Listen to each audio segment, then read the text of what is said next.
Dear students, आप सभी ने आज एग्ज़ाम दिया होगा संस्कृत का और उम्मीद करता हूँ कि आप लोगों का पेपर बहुत अच्छा गया होगा। लेकिन कुछ छात्रों ने जानबूझकर गलत कर दिया। उनको हम बार-बार बताते रहते थे कि आप किताब का सहारा लीजिए, गाइड या सीरीज़ के भरोसे मत बैठिए। तो फिलहाल वीडियो काफ़ी लेट से बन रही है, रात के अब 8 बज रहे हैं, 8 से ज़्यादा हो गए हैं और मैं आप लोगों के लिए प्रश्नों का पूरा हल लेके आया हूँ। आप सीरीज़ मैच कर लीजिए। ये 923 818 HU अगर आपका कोड हो तो हूबहू आपको मिल ही जाएगा। और चलिए देर न करते हुए हम शुरू करते हैं। तो देखिए, जो शुरू करते हैं हम बहुविकल्पी योगा। इसमें देखिए पहला आया था आपका ये गद्यांश था। इस गद्यांश से रविंद्रनाथ जन्म देखिए रविन्द्रनाथ से आया था। ये विश्वकवि रविन्द्रनाथ ये भाग से आया था ये वाला। ये पूरा गद्यांश आया था ये। इसी पे आधारित 2 प्रश्न आए थे। इसमें से पहला प्रश्न था कि उक्त गद्यांशस्य शीर्षक अस्ति मतलब इस गद्यांश का शीर्षक क्या है? तो इसका सही जवाब बी है, विश्वकवि रवींद्र। फिर दूसरा है कि रवीन्द्रस्य जनकः का आसीत्। रवींद्र के पिता कौन थे? तो इनके पिताजी थे जो देवेंद्रनाथ थे। फिर देखिए तीसरा प्रश्न आया था लोकमान्य तिलकेन रचितस्य गीताभाष्यस्य नाम किम? तो लोकमान्य तिलक जी ने जो रचा था गीताभाष्य उसका नाम क्या है? उसका नाम था गीता रहस्यम। ये आपको हम दिखाते हैं। ये आपकी किताब से आया हुआ था और ये है लोकमान्य तिलक वाले पाठ से लिया गया है। देखिए किताब में यहाँ दिया गया है, देखिए गीता रहस्यम, ठीक है। उनका पूरा है कि इत्थम पुनः स देश सेवायाम संलग्नभूत गीता रहस्यम वेद काल निर्णय, ठीक है। तो ये गीता रहस्यम ये था गद्य भारती के लोकमान्य तिलक पाठ से था। ये था तीसरा। चौथा था कि भरद्वाजानुसार केन श्रवणंति न पश्यन्ति। इसमें बहुत लोगों ने मानवा लगाया है, ठीक है, जबकि ये वृक्ष से था। हम आपको पूरा पाठ ही दिखा देते कि ये लिया कहाँ से गया था और ये लाइन कहाँ से ली गई थी। देखिए संस्कृत पद पीयूषम के द्वितीय पाठ वृक्षाणाम चेतनत्वम इससे लिया गया था और ये लाइन थी कि न श्रवंति न पश्यन्ति न गंधर्स सेवन। ये इससे आया था और इसका सही जवाब है वृक्षा। बहुत लोगों ने इसको गलत किया है, मैंने दिन में भी कई लोगों को देखा, लेकिन मैंने कहा ठीक है अब शाम को जब समय मिलेगा तो पूरा विस्तार पूर्वक आपको पूरी हम वीडियो बना के दिखाएंगे।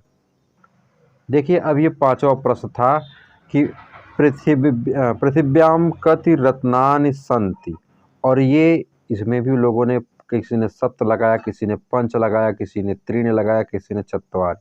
तो इसका ये त्रीण सही है या तीन सही है। आपको हम दिखाते हैं कि आपकी ये किताब से ये कहाँ से आया था। तो देखिए बच्चों ये था आपके सूक्त सुधा, तीसरा पाठ था ये सूक्त सुधा।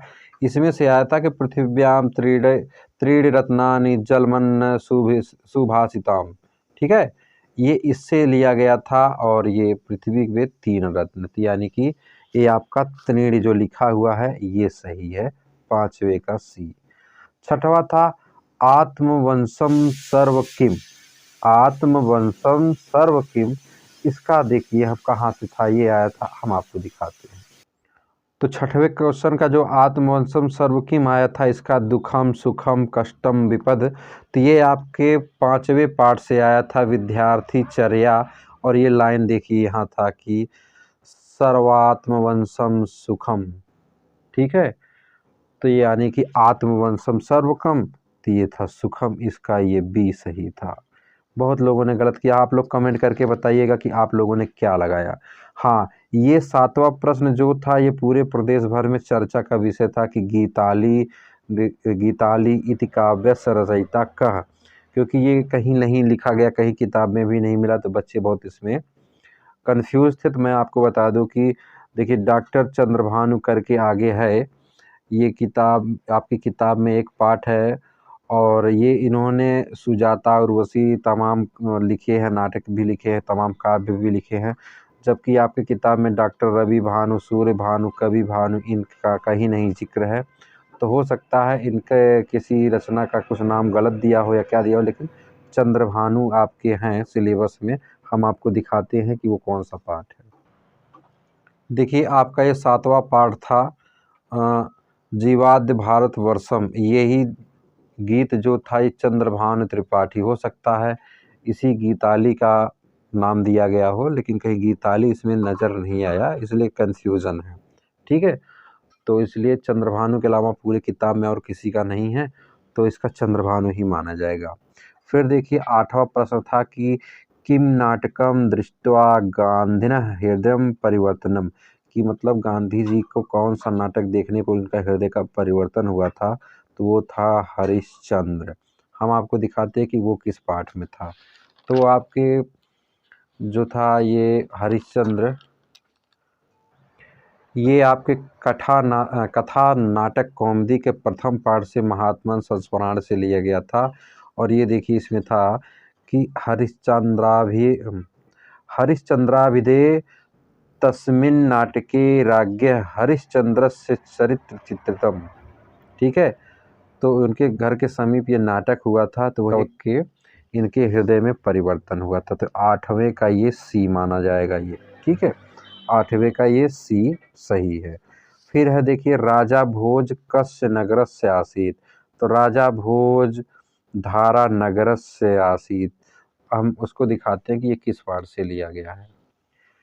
ये आपके भोजस्य शल्य चिकित्सा से लिया गया है। और ये देखिए यहाँ पर है ये कि धारा नगरवासी, ध्यान से देखिएगा, ये धारा नगरवासी श्री भोज भूपाल रोग पीड़ितों, तो ये धारा नगरवासी थे ये। तो ये राजा भोज कहाँ के थे? धारा नगर के थे। तो इसका ये सी सही है।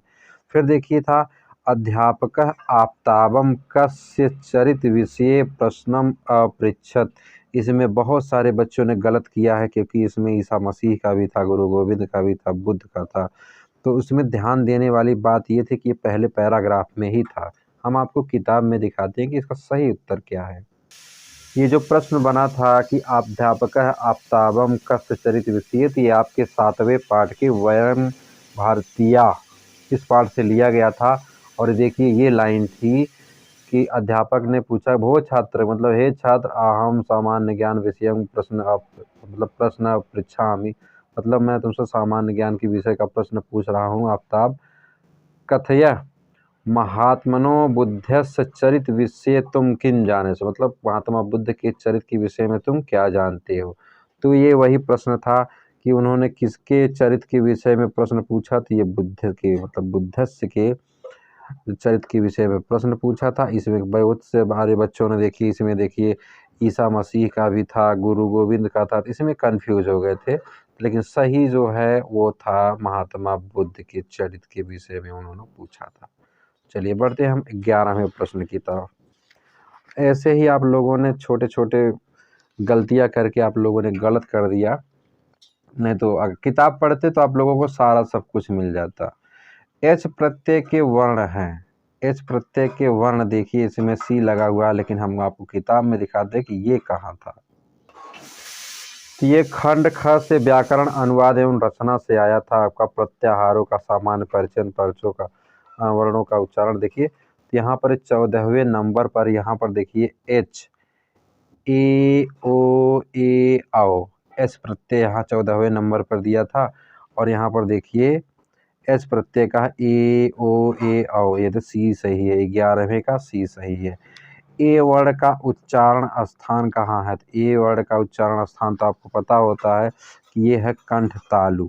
यहाँ देखिए कंठ तालु से है, देखिए ए और ए, ठीक है, ये तो कंठ तालु। ठीक, चलिए बढ़ते हैं हम अगला 13वें में। शिवम चर्या में संदेह है, है ना, तो पीछे तो आप समझ सकते हैं कि ये विसर्ग है, बिना कंफ्यूज हुए आप इसको लगा सकते हैं। शिवोचर्य है, ठीक है। रामो गच्छति का संधि विच्छेद, बहुत सारे बच्चों ने गलत किया, कोई रामो गच्छति कर दिया, कोई राम गच्छत कर दिया, कोई रामे गच्छत कर दिया। लेकिन हम आपको किताब में दिखाते हैं कि पूरा इसका उदाहरण दिया हुआ था, हमने उसमें ट्रिक भी लगाया है। देखिए वो तो संधि, ठीक है, रामस नमति एक वचन है, गच्छति भी एक वचन है, तो राम उ प्लस नमति यानी धन नमति, तो रामो नमति। यहाँ पर देखिए तो ये था आपका सही संधि, रामस गच्छति। ठीक है, ये वाला रामस गच्छति। 14वें का ये बी सही है। 15वां देखते हैं। 15वां है गाह पद किस विभक्ति एवं वचन का रूप है। गाह, सबसे पहले हम जानेंगे गाह है क्या। गाह यानी कि गौ, और ये देखिए गाह, यहाँ पर देखिए मैंने लिख भी दिया कि गाह जो है ये द्वितीया, ठीक है, द्वितीया विभक्ति का ये बहुवचन है, तो इसलिए ये सही हुआ है आपका 15वें का ये बी, गा द्वितीय विभक्ति बहुवचन। चलिए 15 क्वेश्चन हो गए, बढ़ते हैं हम 16वें की तरफ। वधु शब्द के पंचमी एक वचन का रूप। वधु शब्द के पंचमी एक वचन का रूप क्या है। इसका आ गया वधवा। यहाँ देखिए वधु शब्द का रूप यहाँ पर दिया गया है, यहाँ पर हमने टिक लगाया है, और ये देखिए ये है वधवा, ये पंचमी विभक्ति का एक वचन है। ठीक है, पंचमी का एक वचन। अतिष्ठत जिसका मतलब होता है कि ठहरना, और ये कहाँ है, लंग लकार प्रथम पुरुष एक वचन। बस 1 मिनट रुकिए, ये कहाँ गया, मैंने पूरा आप लोगों के लिए निकाला है। यहाँ देखिए लंग लकार भूतकाल में प्रथम पुरुष में अतिष्ठत, यानी कि जिसका मतलब ठहरना होता है ये, तो आपका ये हो गया अतिष्ठत यानी ठहरना, और 17वें का बी है ऑप्शन। बढ़ते हैं हम 18वें पे। ददाति किस रूप का लकार है। ददाति माने देना होता है, ये प्रथम पुरुष का है, तो यहाँ पर देखिए मैंने ददाति को भी इसमें लगा दिया है। तो यहाँ पर देखिए दा धातु यानी देना का प्रथम पुरुष, यहाँ पर प्रथम पुरुष ददाति। ठीक है, और ये आपका ददाति किस रूप का है, ये लट लकार है। यहाँ देखिए ये है लट लकार। चलिए बढ़ते हैं हम आगे। और उपंगम में समास है। उपंगम में समास है, तो उपंगम में अव्ययी भाव समास है। इसकी भी हम पूरी परिभाषा सहित आपको दिखाते हैं। यहाँ पर देखिए अव्ययी भाव समास लिखा हुआ है ना, आप देखिए, और इसके उदाहरण में जैसे प्रत्यक्षम, परोक्षम, अधिहरिम, उपंगम, सुदेशम, दुर्व्ययनम, निष्कंटरम, निर्जलम, निर्जलम, यानी उपंगम जो था ये था अव्ययी भाव समास। यहाँ पर देखिए 19 नंबर का ये आया था। 20वां है चक्रपाणी का समास विग्रह। चक्रपाणी आपको पता ही है कि चक्र है पाणी जिसके, तो ये पूछा गया था। यहाँ से देखिए इसमें क्या पूछा था कि इसका समास विग्रह क्या है, तो इसका समास विग्रह है चक्रम पाणो यस्य सः, यानी कि इसका बी सही है। तो ये 20 प्रश्न जो बहुविकल्पी थे इनका पूरा देखिए आपकी किताब से ही आया था, कहीं बाहर से नहीं था। अगर आप लोगों ने थोड़ा सा इसको ध्यान दिया होता तो बहुविकल्पी में आपका 20 नंबर पक्का था। फिर भी आपने कितना सही किया इसके वीडियो को देखने के बाद अगर आप मिलाए होंगे तो आप हमको कमेंट के ज़रिए बताइए। और अगर लॉन्ग वीडियो चाहिए तो इसका 1-2 दिन वेट करिए, क्योंकि समय बहुत कम है, अन्य प्रतियोगी परीक्षाओं के लिए भी मुझे बनाना पड़ता है। ये तो हमारे घर के बच्चे होते हैं, उनका पेपर है तो हम पा गए हैं। बाकी आपको सामान्य अध्ययन के लिए हमारे चैनल को सब्सक्राइब जरूर करिए, और वीडियो कैसी लगी कमेंट करके ज़रूर बताना। फिर मिलते किसी नेक्स्ट वीडियो में, तब तक के लिए जय हिंद, वंदे मातरम।